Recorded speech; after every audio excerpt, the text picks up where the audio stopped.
Good evening, everybody. It is now 6 o'clock on Tuesday, February the 8th of February. So we will be opening our regular Wenatchee School District Board meeting. I ask everybody to please stand for the Pledge of Allegiance.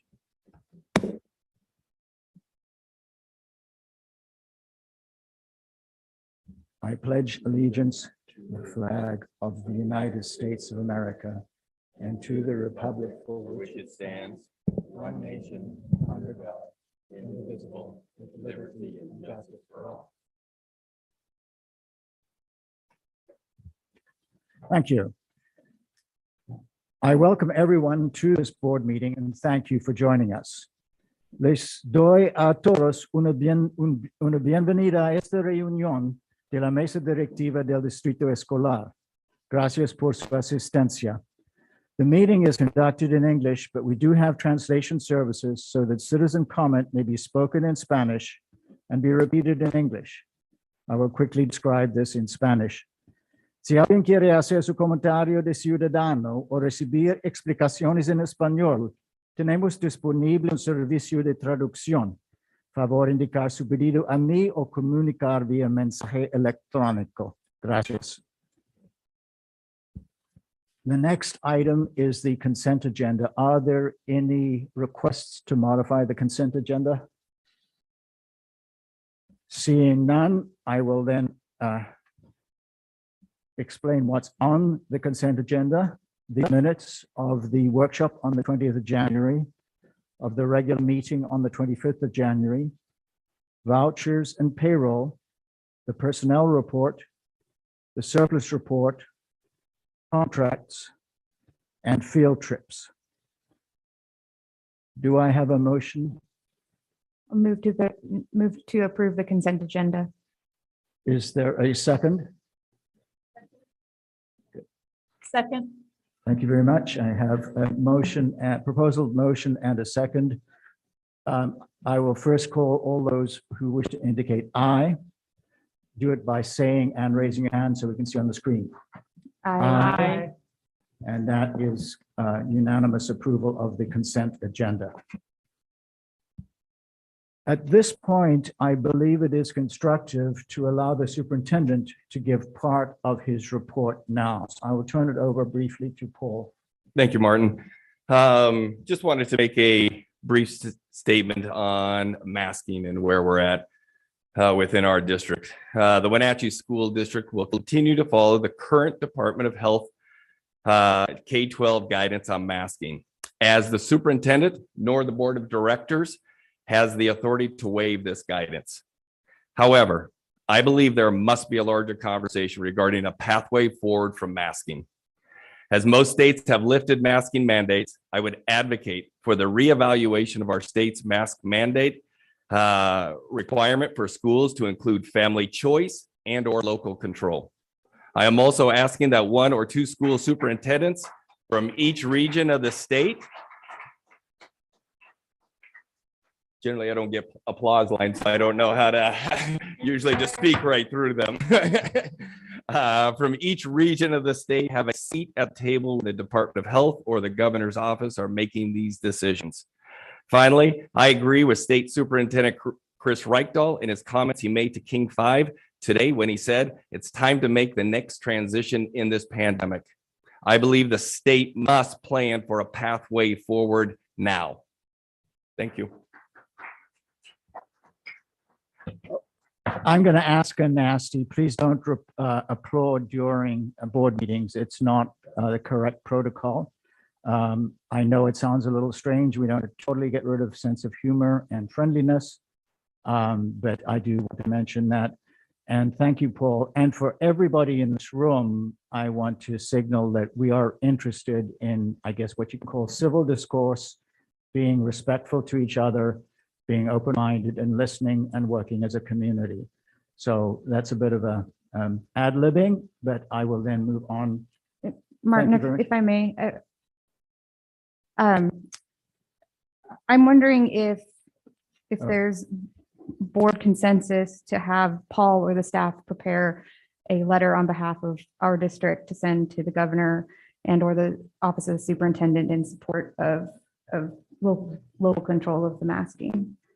Could we move that to board communication? Sure. Okay, thank you.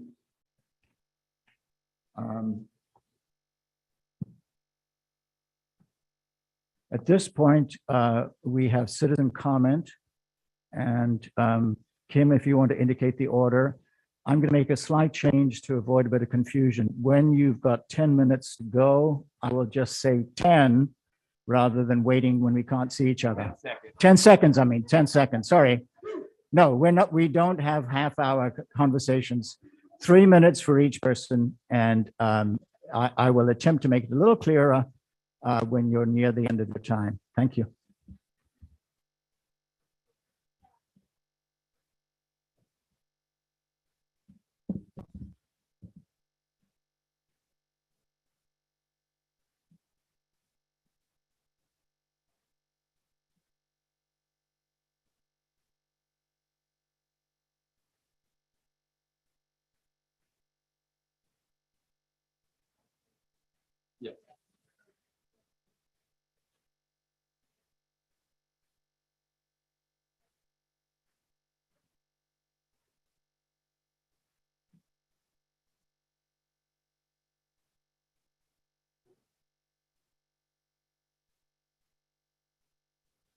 Good evening. Actually, I was going to speak on behalf of our teachers and those who step in to teach when teachers are not available, our substitute teaching staff, and make a request to the board and the school district that we raise our substitute teacher pay. However, at 2 o'clock this afternoon, I received an email that said that has taken place. So I am now standing here to say thank you for doing that. I would encourage you to actually consider raising it a little bit more, just to keep in line with other districts around. And those districts would be Moses Lake is at 180, Walla Walla is at 189, West Valley is at 185, Yakima is at 200, Quincy is at 160, Sunnyside is at 165. So, and the districts on the west side are all at 200 or above. Most, not all of them, but a lot of them are at 200 and above. So in keeping with, fair wages and making sure that we can increase that substitute pool and really draw people to our community and to our district, paying a fair wage will draw them in, and it'll make all of our lives so much easier. So again, thank you for raising that pay. It's been 5 years since it's been raised, and I know that they'll appreciate that. So thank you. Thank you, Monica, for coming for that. And I know you used much less than 3 minutes because we didn't see the clock, so that's good. And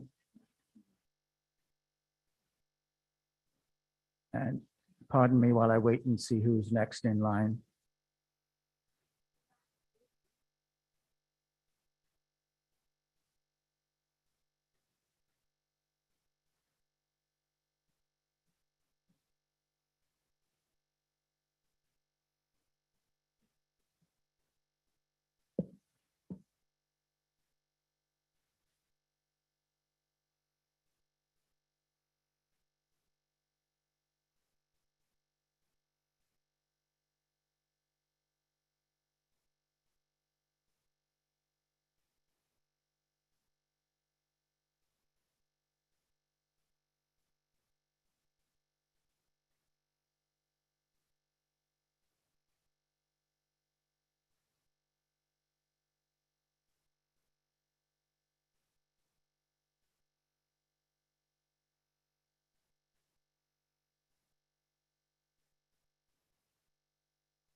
I have a second grader who attends Lewiston Clark Elementary. He's in second grade. He's 8.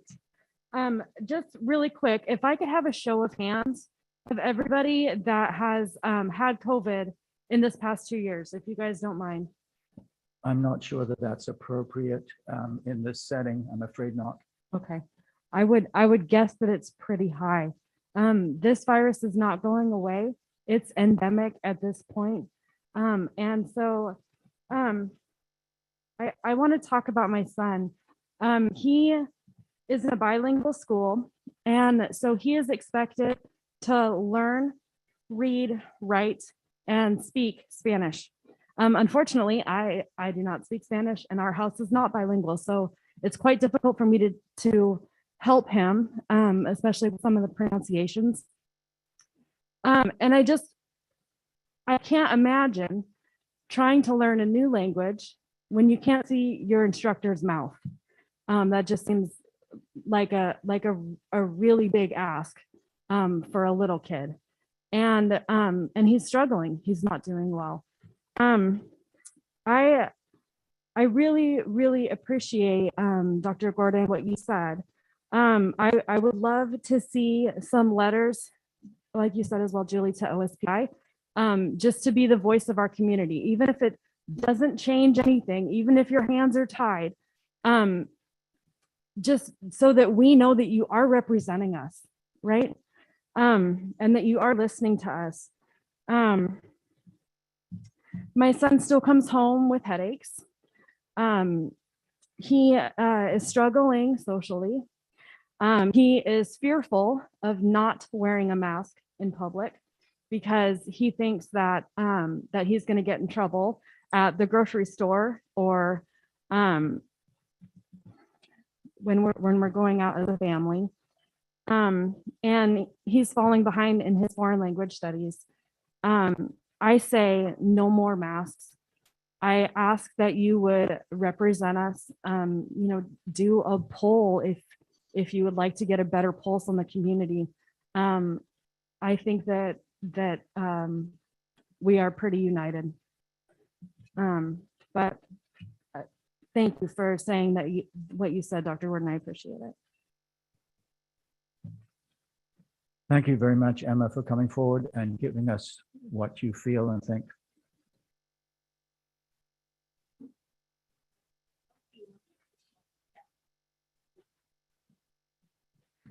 I normally have written down what I'm going to say, and I wasn't going to make a public comment, but I decided to do that tonight. I wanted to thank Dr. Gordon for a phone call that I had with him a couple of weeks ago. It was wonderful. As you know, I spoke at I think it was the last board meeting, and then I filed a discrimination complaint against the district for the district choosing not to do unified basketball. And I am so excited to say that decision was overturned, and I have heard from multiple parents how excited their children are to be able to give them that opportunity. And I just wanted to thank Dr. Gordon for taking the time to make sure that happened. And if I understand correctly, Eastmont has now also overturned their decision to cancel unified basketball. So along the same lines, which I also spoke to Dr. Gordon about, I really feel like our community is not unified right now. And so I hope that as a school, I think sports and the school just in general is a great unifier.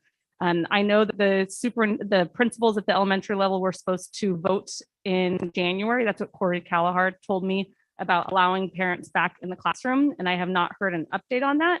I would hope that so I would like to know what the results of that vote were. My children received an award today. Two of my children came home, and I was not there to see that award. I didn't know about it until they came home and showed it to me. And just to be able to go in, I did my part. I got vaccinated.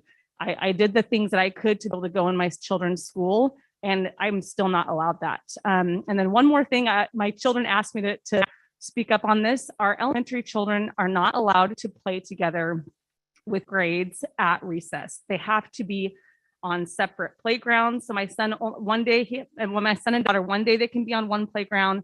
The next day they have to move to the next one. The next day they have to move to this part of the field.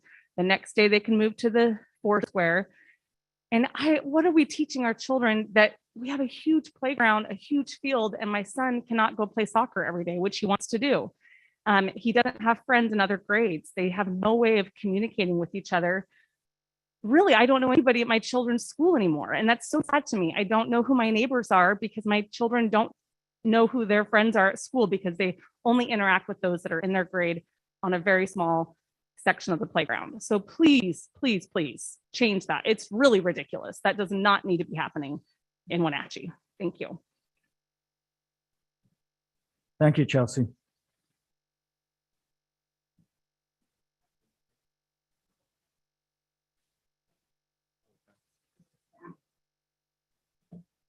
Okay.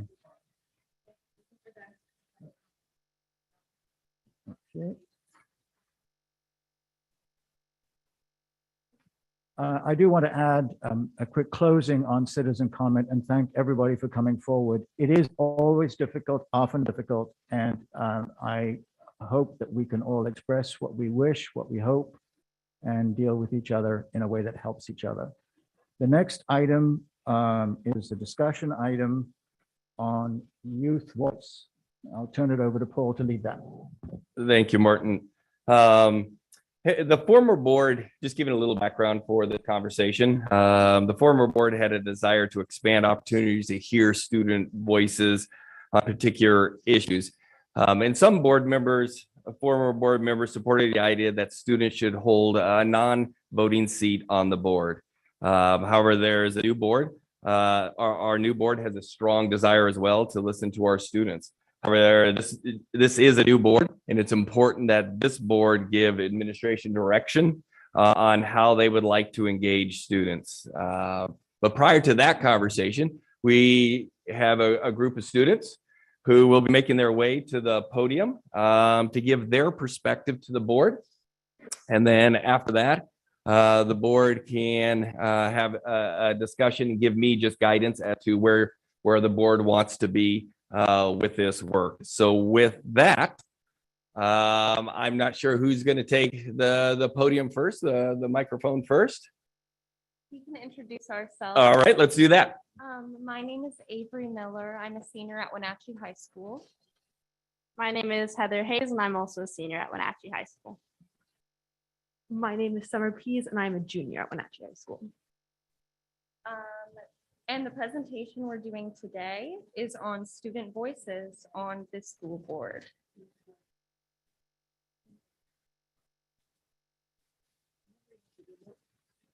I'm wondering if the remote audience can hear you gals speaking. Yeah, come right Can you into. hear? Okay, Yeah, is that there we go. better? Much Okay. better. All right. And then they're going to give you a sec. They're going to pull back your presentation here in a second.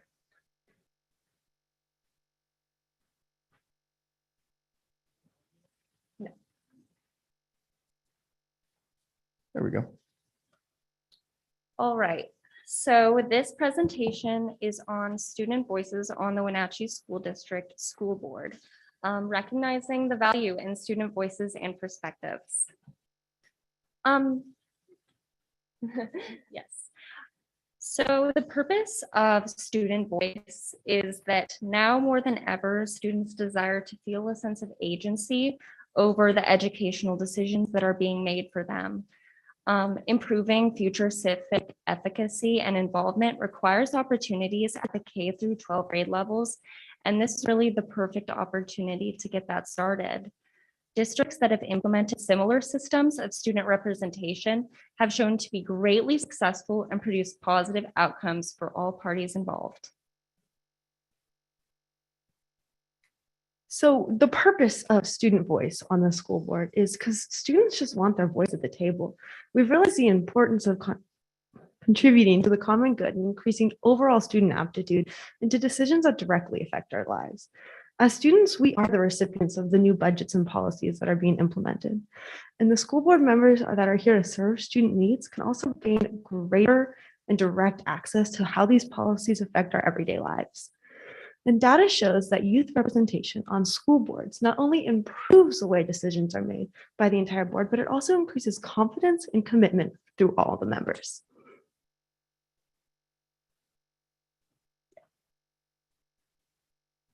So when looking at student representation, we can look at many examples from across the state and from the National School Boards Association. They state that one way to nurture democratic citizenship is to engage students in the governing process of local school boards. So in addition to helping the school board gain a student perspective, students are also able to learn the process of the school board so they can in turn teach their peers. I know something that this school board has worked to address is making it more accessible to students and really teaching them, what the school board does and how they really directly impact their lives. So this gives students the opportunity to directly learn and engage with their peers in a way that's more comfortable. Additionally, we've seen many examples across the state of where student representation has been really effective, specifically in North Thurston County. Students engage with their board through a similar student advisory council consisting of representatives from every high school. So one option we can look at for student representation is having representatives from our high schools, Westside and Wenatchee, coming to the board to engage with conversation and really share their perspectives.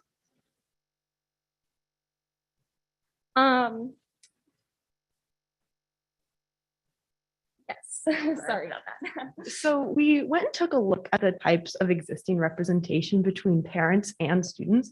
And for students currently, there's just citizen comment. And as someone who has participated in citizen comment as a sophomore, it's really intimidating, especially if you don't have that personality type. And when it comes to parents, we have the Migrant and Bilingual Parent Advisory Committee, we have the Parent Teacher Associations, the PTO, the PTSA, parent organizations, and multiple parent advisory groups.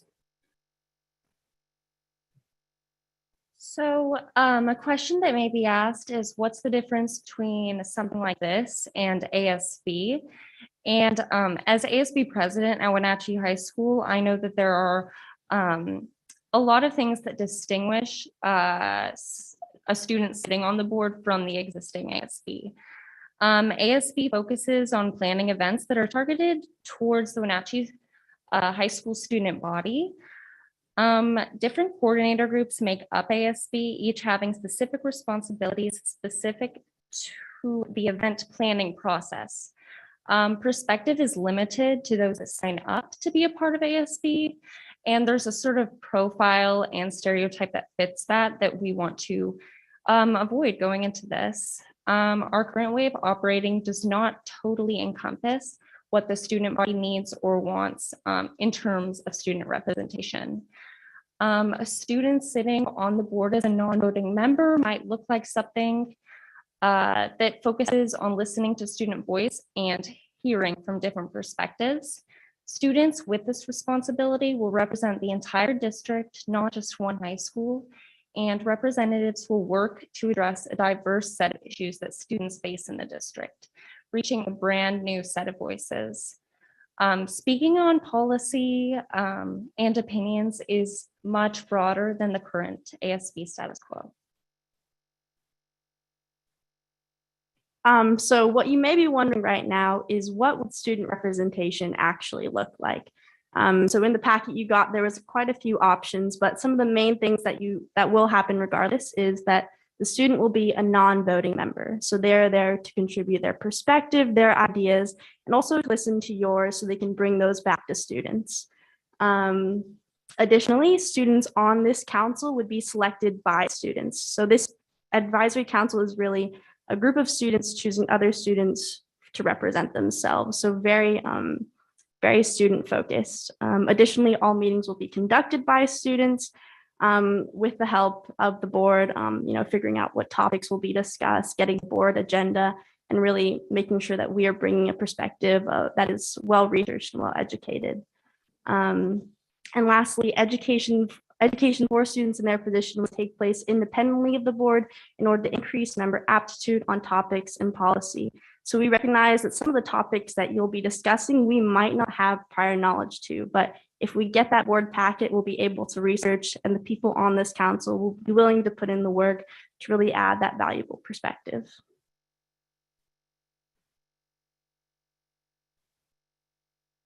So yeah, thank you so much for listening to us today.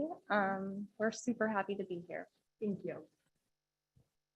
Well, thank Any you for questions? coming. Have you finished or are you going to go on? Okay, good, because I want to allow a little bit of interaction. I know that you work deeply amongst yourselves, and you've worked with the policy committee and with Superintendent Gordon. And I think everybody on this board has done some serious thinking and tried to learn about student voice. So I don't think there are any questions about the power and importance of it. what the stage I see we're at, not being on the policy committee, although I've listened to a couple of you before, is we haven't had an interactive exchange of ideas with the whole board. So I would like to allow the board to talk to you, ask a few questions for a few minutes.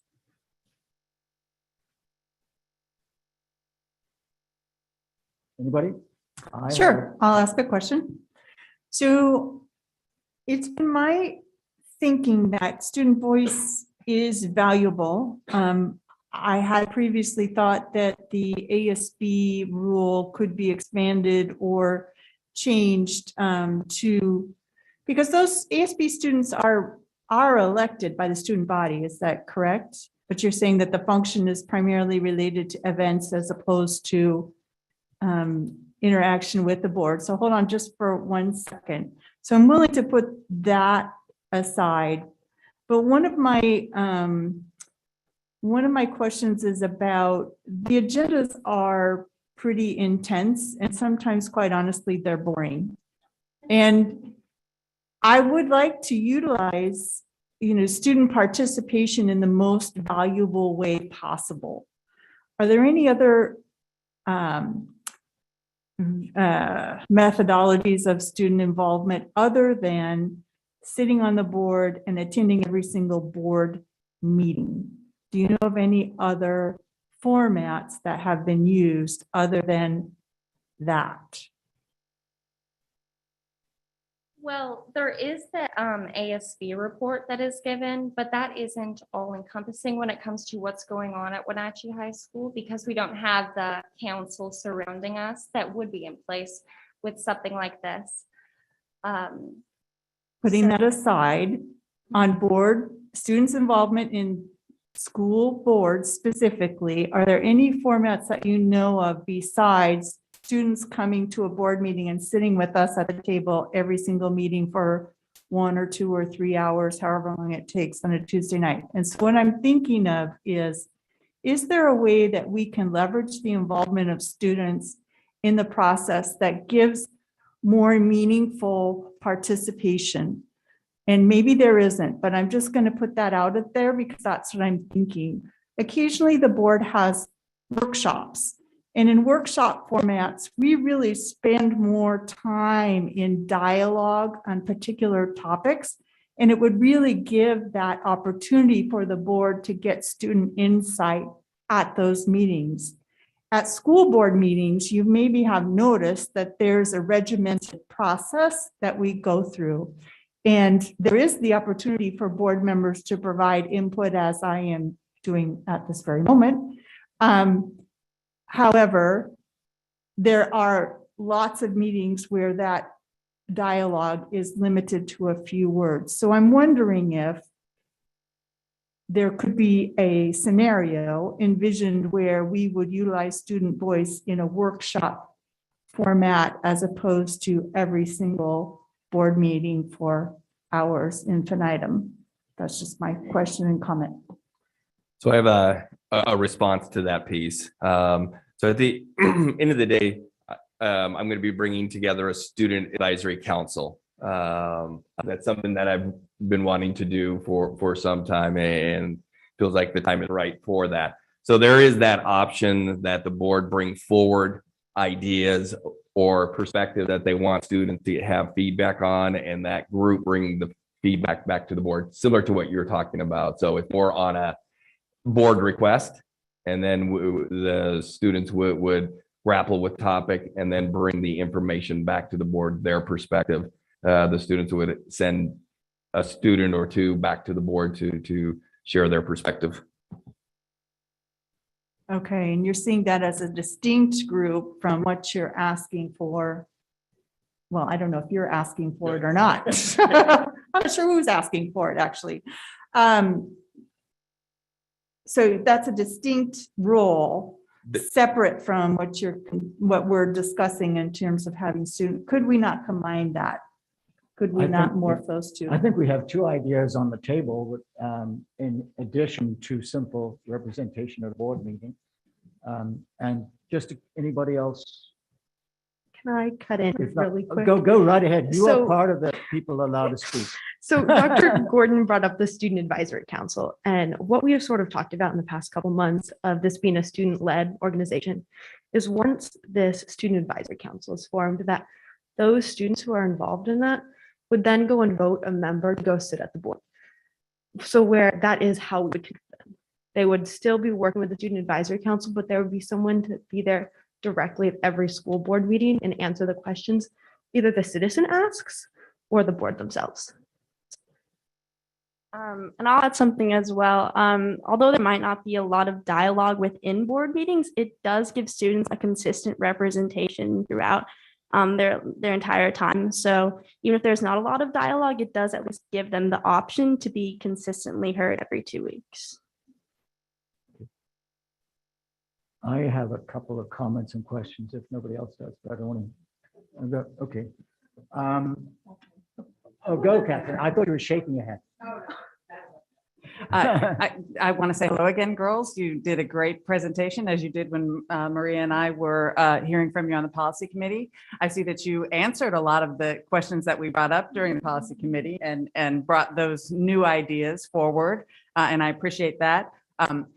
I saw how you kind of tried to demonstrate the parent involvement or the community member involvement, and how we have that now.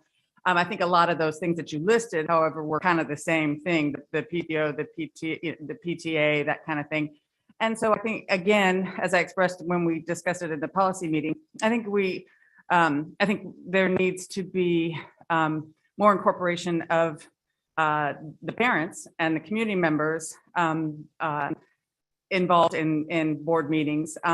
I think that we're going from one extreme to the other. I think that your involvement now as ASB president and what you're doing is too little. I think that you can be involved much more in board meetings and things that are going on, but I still think we're going to an extreme by putting students in a seat on the board. I think there is middle ground there. And but I appreciate it takes a lot of guts to stand up there and talk back and forth. And so I appreciate very much what you guys are doing.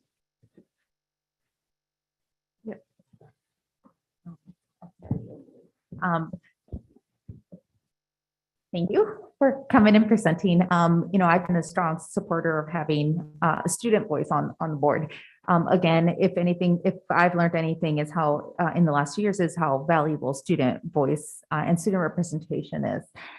I see this as a wonderful opportunity to have students wanting to engage, that civic engagement of learning about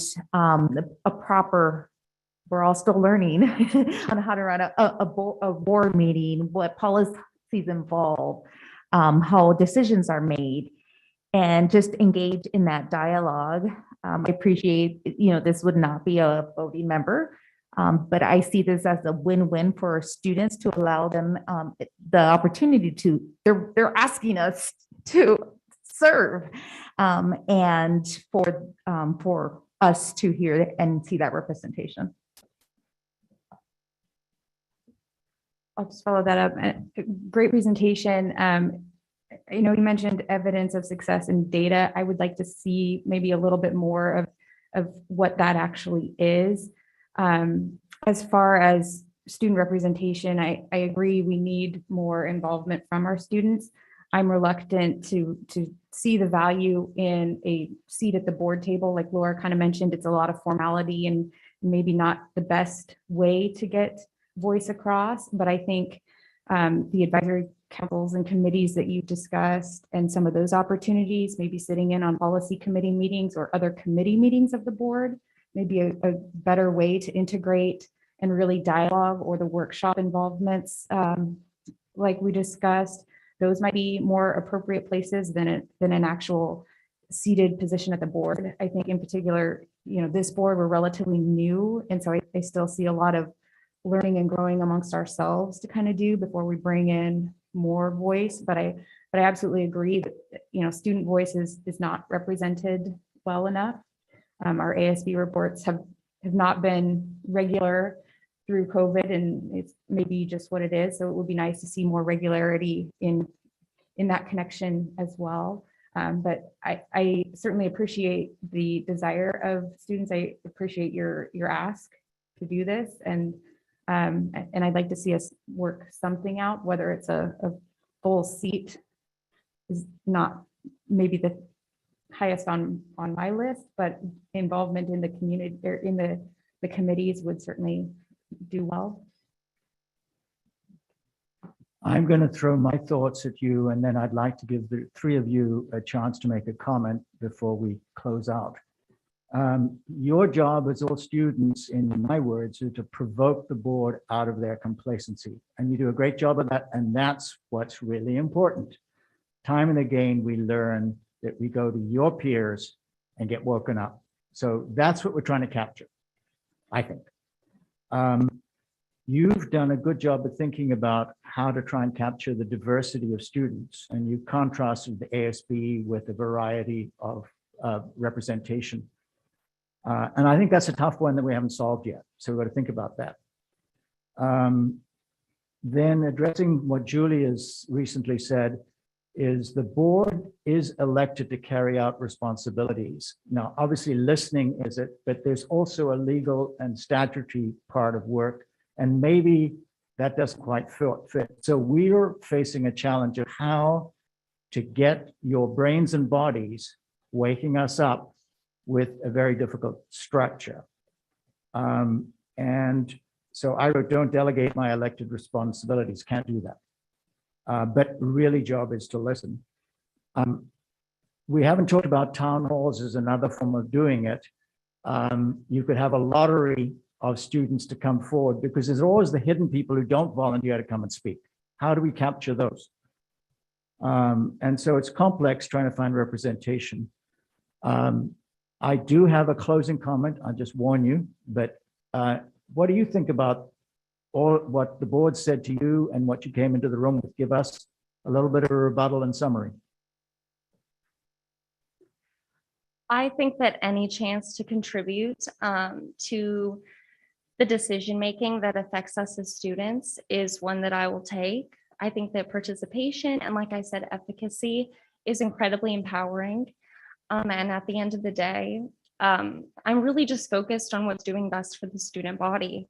I think that having a seat at the table is incredibly important, even if it's not, technically, like there's a lot of technical things we might not understand, but just giving us a chance to sit there will do a lot, not only for us, but for the people that we're representing.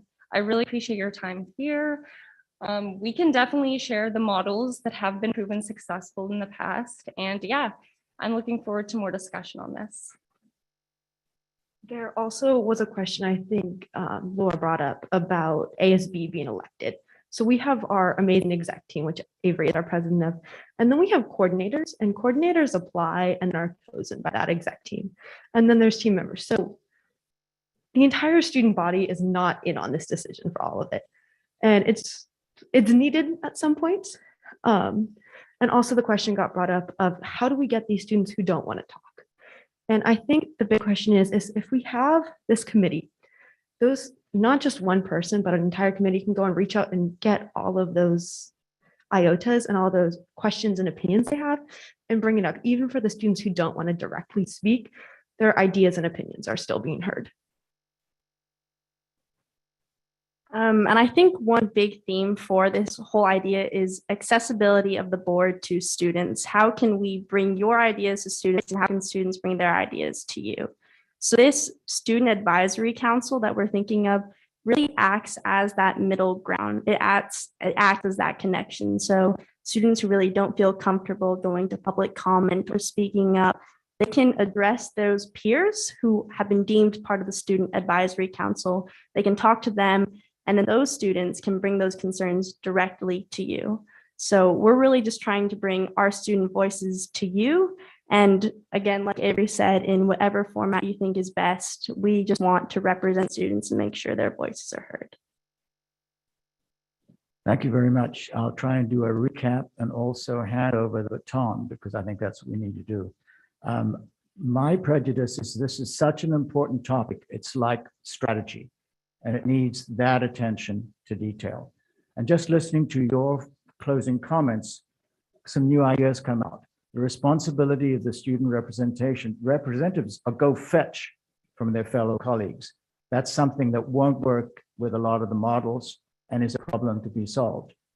And Heather, I liked your two-way comment that the student body goes from board of students as well as in the reverse direction.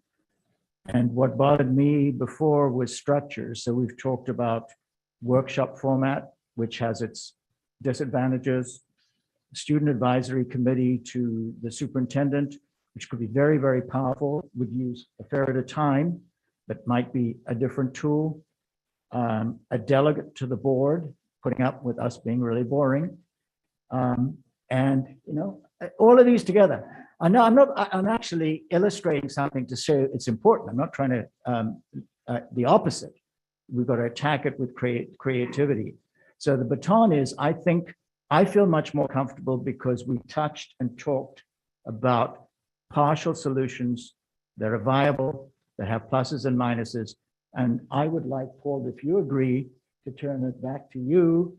And thank you very much, the three of you and your other colleagues, and see whether you can come up with a structure for the board to think about. That sounds great. Heather Hayes, Avery Miller, Summer Pease.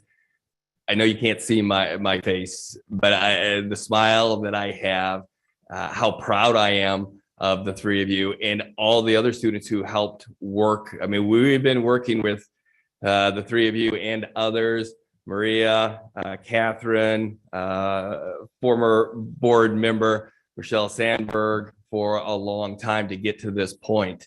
I am so proud of the three of you. As each board member said, what an amazing presentation. And it is hard to stand up here in front of a board and convey the messages you did, but wow, outstanding.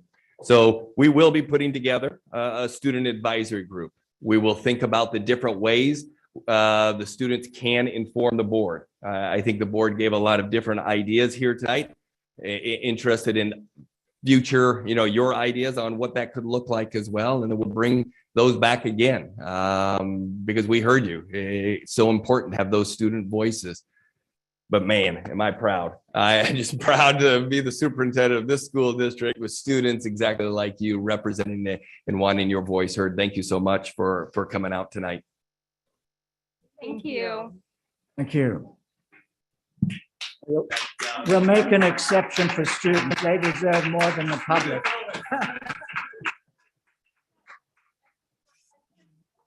Okay, let me fumble my way to the next point in the agenda, which is an action item. Sorry.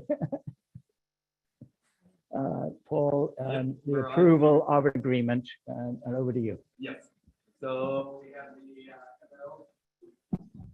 we have the M&O collective bargain agreement in front of you, along with a memo. Just if the board had any further questions, Kelly's here to answer those. It's pretty straightforward. Board members, questions to Kelly? It looks like there are no questions. Do I have a motion to approve the collective agreements? Motion to approve the M&O agreement as presented. Thank you. In a second. I second the motion. Okay. Is there any discussion at this point? I believe not. Okay. Then all those in favor, please indicate by saying aye and raising your hand. Aye. The agreements are approved. Thank you. The piece that you brought up at the beginning, Julie. Yes. Yeah, if you want to just jump straight to board communication. That is next, yeah. I will renew my request earlier or see if there's board consensus for Paul or the staff to prepare a letter on behalf of the district in support of local masking that we could, local control of the masking that we could send to the governor and or office of superintendent. I know from the legislative conference this last week, there wasn't much discussion, but it seems like things have changed rather quickly in the last week. I'm hearing there's support from other districts that would be considering doing the same thing. And so I think showing the support locally will help get relief, control, send a message a little bit better, and given Paul's recommendation earlier. Okay, I'm going to pick that up a little bit.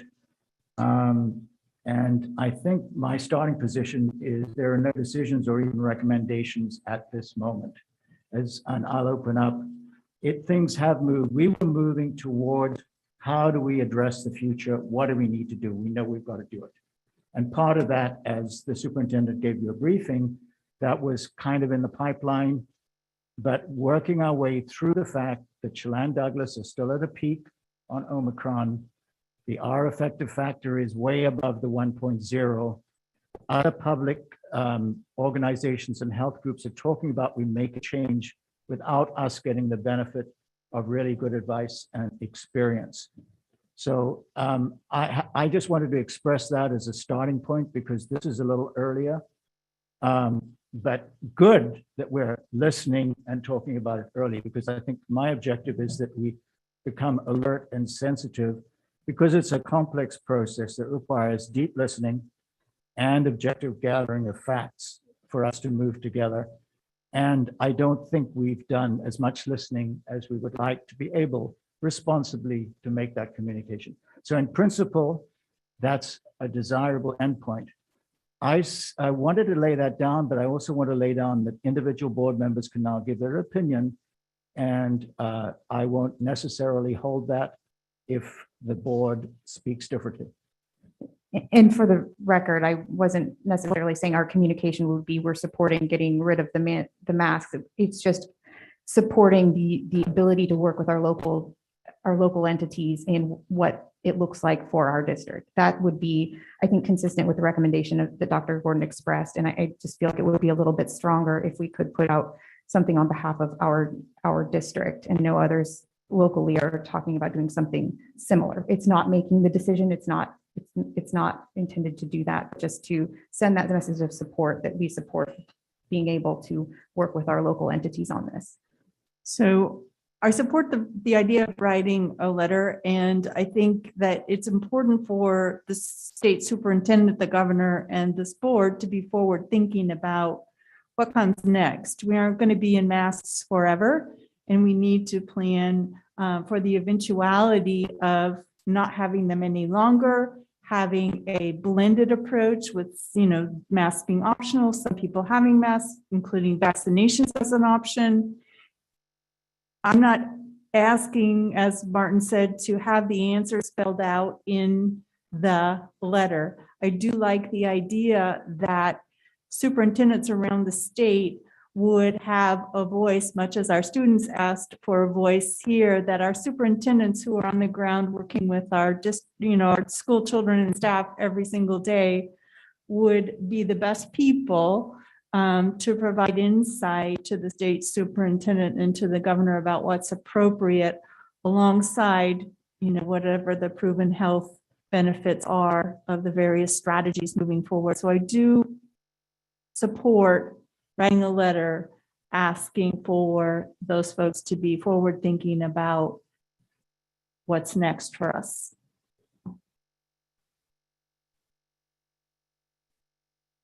Anybody else want to add to that? Sure. I have a lot to add to that. As you know, I've spoken about masks at every meeting that I have been a member of the board, and I will continue to speak about masks until they're gone. I speak from a place of experience. I have been asked how I could be a nurse, a registered nurse, and be against masks. And it is because I have been a nurse, a registered nurse for 26 years, with all of my experience in intensive care units and the operating room. That is why I am against masks. Do you know that if you have a 3% gap in any portion of your mask, it renders your mask 100% ineffective? I can promise you that every person in this room has a 3% gap in their mask. Renders your mask 100% ineffective. But that doesn't even matter because the masks that we're wearing are already ineffective against a virus that's less than 0.1 microns, which is what the coronavirus is. Even an N95 mask does not stop a virus that small. As an ICU nurse, I've taken care of patients with airborne respiratory illnesses for years. I worked in every intensive care unit there is. Taking care of those patients, I would never be asked to do that in a mask like this, or even an N95 mask. As a healthcare professional, you are given the proper tools to keep yourself safe. This is not it. Last Wednesday, a study came out that was a meta-analysis of 24. It was a report of 24 different studies that showed that the lockdowns that we've done, the lockdowns that have shut down small businesses, that have caused an increase in child abuse, alcoholism, drug use, and have devastated a lot of our kids. Those lockdowns decreased our mortality rate by less than 0.2%. Every one of us looks back at that and says, we shouldn't have done that. It wasn't worth it. We shouldn't have done that. And again, as I said in the last board meeting, we will look back at keeping masks on our kids and say, we shouldn't have done that. We shouldn't be doing that. Oh, no, that was for me.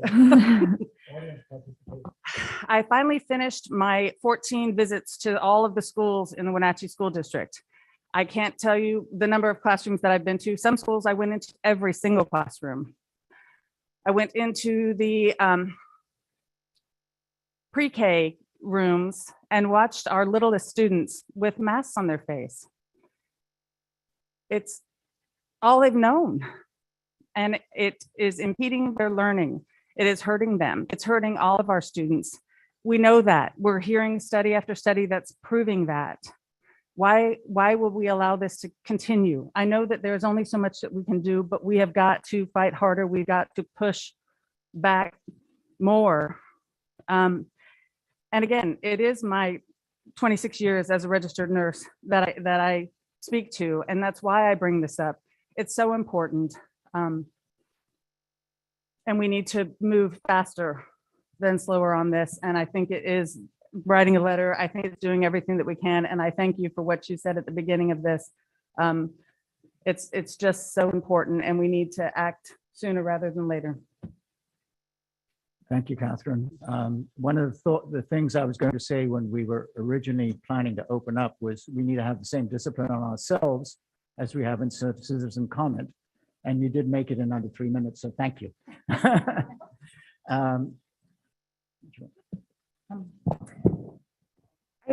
My personal opinion is that this conversation is a little premature. I agree with Martin. We are still at a peak. It doesn't mean that I'm not in support of creating a pathway as presented. But I think at this point, it's premature. We're still our county is still at 2,000 plus over, but from 100,000, and our building numbers are still incredibly high. Again, I'm not opposed to creating a pathway. Things are going to be looking significantly different in March, hopefully, next month, maybe when we return from break. But I think, again, the conversation is a little bit premature because there's still a lot of unknowns. Our data is still not looking quite where I feel comfortable.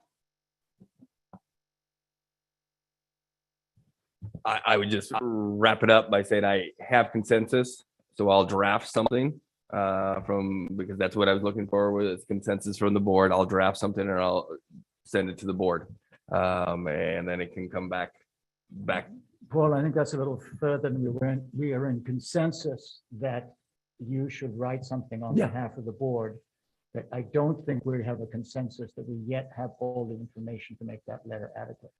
So let's discuss that a little bit. If you want to write a draft, we can take a look at it and turn it around. Yeah, that's all I said. I was going to write the letter.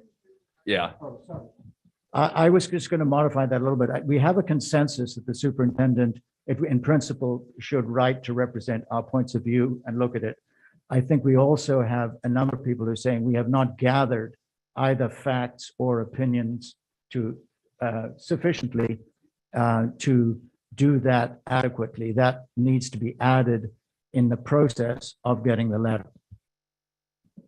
I'm not sure if I'm on the same page of that. As a matter of fact, I am not on the same page of that. I think that my intention, and I can't speak for Julie, but I was playing off what she said originally, was that we want to ask the OSPI superintendent to be forward thinking, to begin to create a pathway for us to move forward.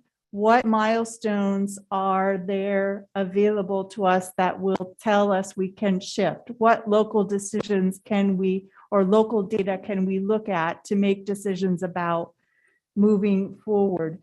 I am not in support of saying, let's press the superintendent to get rid of masks tomorrow. I think that would be imprudent to do at this point. And I don't think that's what Paul was saying either. I think we do have enough information to write a letter encouraging him to give us something to look forward to. Correct my misunderstanding then. The letter would be very generic that we're looking for help. Is that correct? And guidance? No, but because if the letter is tell us what we can decide by ourselves on facts and specific tools, we don't yet have that information. Yeah, I think Laura summarized it pretty well. I was just looking for support for a letter on behalf of our district that says we support the pathway to be able to work with our local entities and make decisions, whatever it be, not putting anything conclusive in there that this is the path we want to see, this is how we want it to look, just saying we support this effort of taking the next steps with eventual processes to eliminate local control, whatever. But it's leaving out the detail steps and just saying we support moving forward with a path out of this. And incorporating the voices of our superintendents. For me.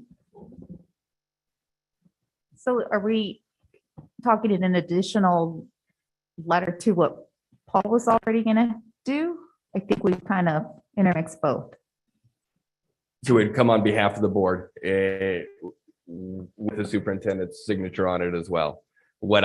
As I said in a number of statewide meetings today, from Central Washington superintendent and then on Chris Reichdahl's statewide conversation, Chris Reichdahl is right where we're at.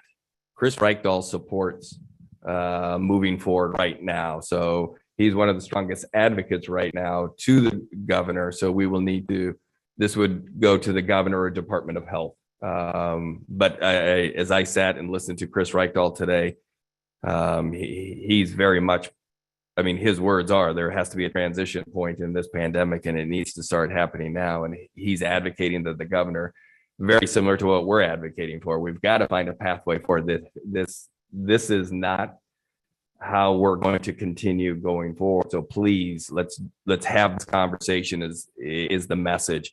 So I am 100% happy to put my name on that letter.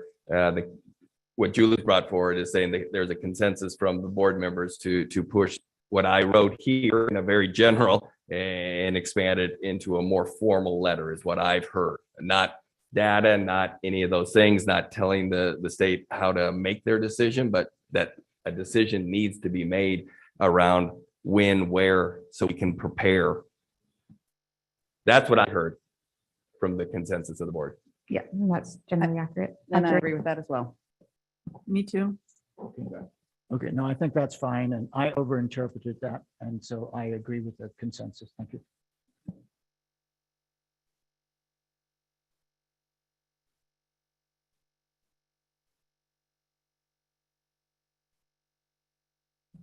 Still in the board We're still on board communication. Board I'll just communication, let's move on to other topics. Yep.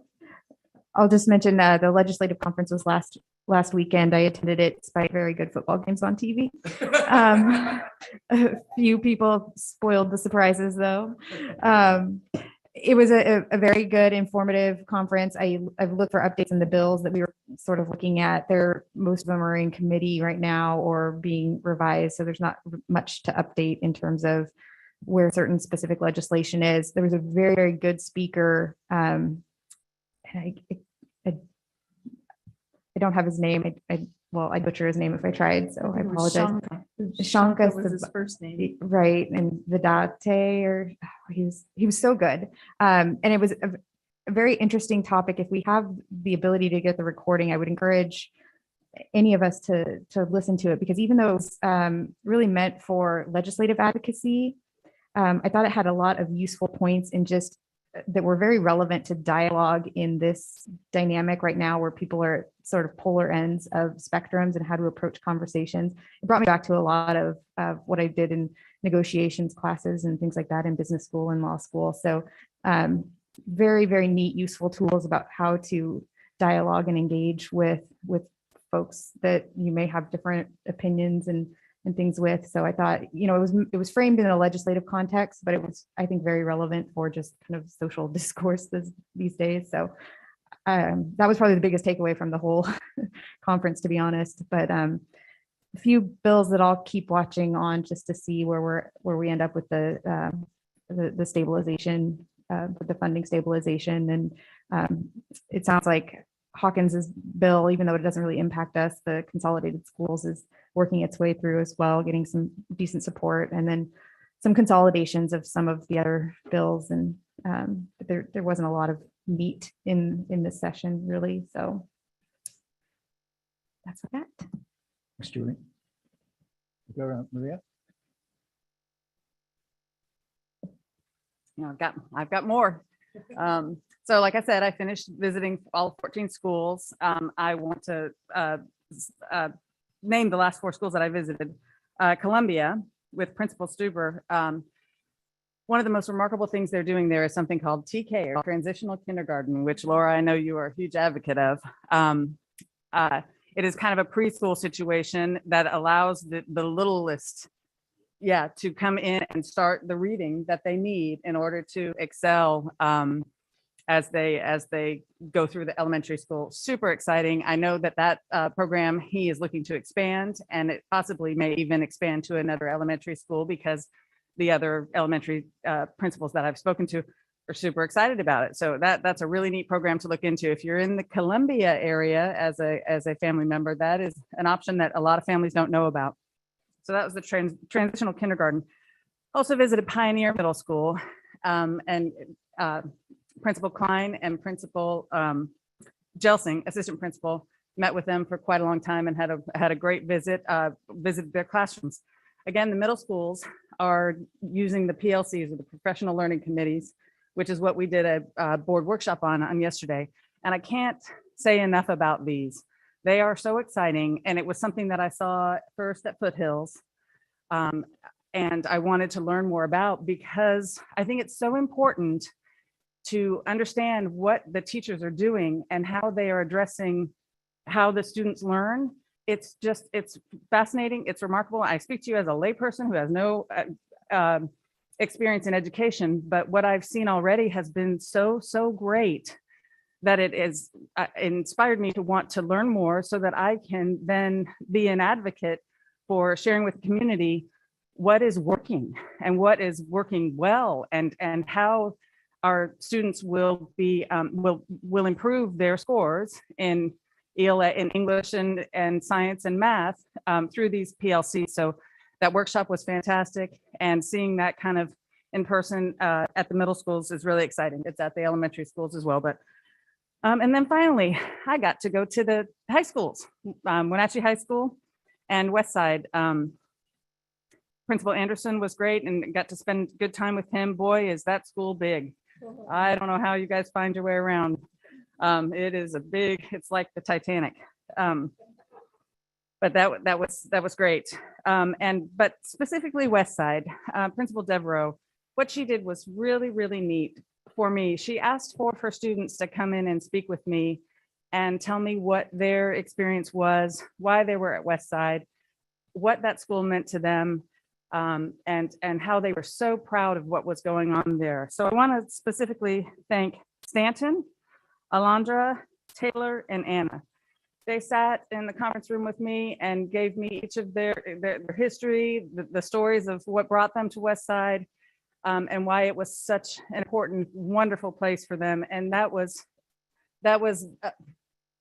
fantastic. I can't say enough about what great students those four are and how well-spoken they are, and how wonderful it was that they were willing to share very personal stories with me. And I thank Principal Devereaux and those four students for sharing their time with me. Went into every classroom at Westside. That is a really, really special place. They are doing great things and working very, very hard, as the rest of our educators are. And I just want to say an overall thank you again to every principal that took me in. I've spent 2 and sometimes 3 hours at their schools, meeting with their teachers and going into their classrooms. And it was just such a wonderful experience. I'm very, very grateful. And now we'll move on to revisiting, at least to learn about the PLCs and try to be able to better communicate that to the public so that because I didn't have any idea what was going on. And that is a goal of mine, is to be able to learn about it so that I can speak to it and then share it with the public. So thank you. Thanks, Catherine. Okay. I have one minor follow-up from last board meeting when we mentioned that we did not have a board contact for the Washington Interschool Athletic Association. That's a term that it's a contact, not a board representation. And I believe it runs through the end of the academic year. So it's an optional thing. If there are any board members who would like to put their name forward to be our contact for this remainder of this year, please say so. Otherwise, we don't have to do it. And we I would can be look for happy next to. year. I would be happy to. Yes. Catherine, then Paul will arrange for you to do that. Thank you. Thank you. Thank you, everybody, on that. And then the final item is the rest of the superintendent's report. Yeah, I think we have Jeanette online, gentlemen. Okay, Jeanette's going to give us a very brief update on the expenses around the snowstorm, and then an even quicker update on the softball fields. Jeanette? Well, they will both be very quick updates. So I wanted to follow up on the snowstorm, as Paul mentioned. I think we are hopefully to the tail end of that work for this season.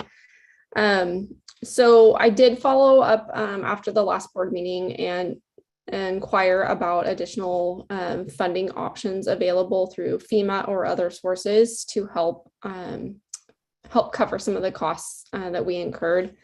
I was informed that snow removal was not an allowable expense for the FEMA application. So unfortunately, our expenses will not be able to be reimbursed to the best of my knowledge at this point. So in total, the approximate cost of the snow removal activities, as well as the staff time for transportation, is about $41,000. So just so the board's aware, that included the contract with Smith Excavation to help us do some of the heavy equipment moving of snow piles. And if you guys have been around some of our school sites and see the giant piles in the playgrounds and the fields and things, those are thanks to Smith. So that's all I had on that, unless the board has any questions on the snow. Awesome. So just briefly on the softball fields, we just want to make sure that the board is aware that we are continuing to work on that. We're actively working on it, trying to get some ground movement on placement and things like that. So I just wanted to keep the board aware that, we have not dropped that ball. We'll be coming back in the coming weeks with more information on that piece. I do have a question in regards to the snow removal. Oh. Is there any plans to remove more snow? I know this is kind of a weird question because the weather's getting warmer, but there's still a lot of snow on the playgrounds. At least what I've seen from the couple of schools, which really limits the space where kids are allowed to play Rightfully so because of safety Mhm. concerns. But I think as the weather starts getting nicer, and I don't think it's going to go away anytime soon, do we have the ability to do additional ice removal? Janelle, I'll hand that one to you. I don't know our capacity there.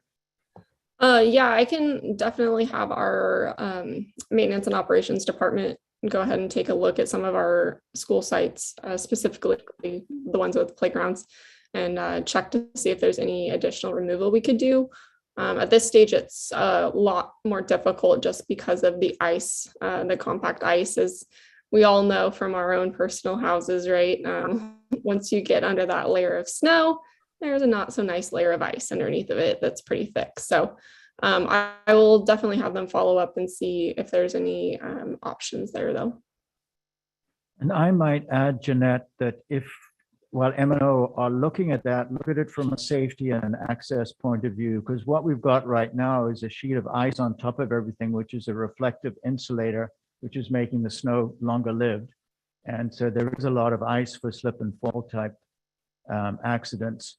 So I think there's two parts of it. Look at what we could do and how much it would take to do it, but also do a safety and access check on all our facilities and report back. Will do.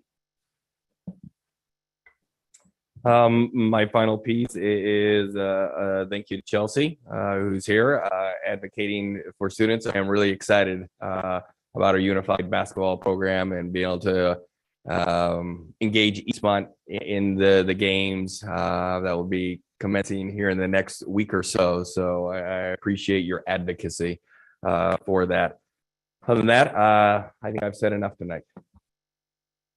Okay, and I just want to thank everybody for their contributions tonight and for coming. Appreciate it. Good night and be well.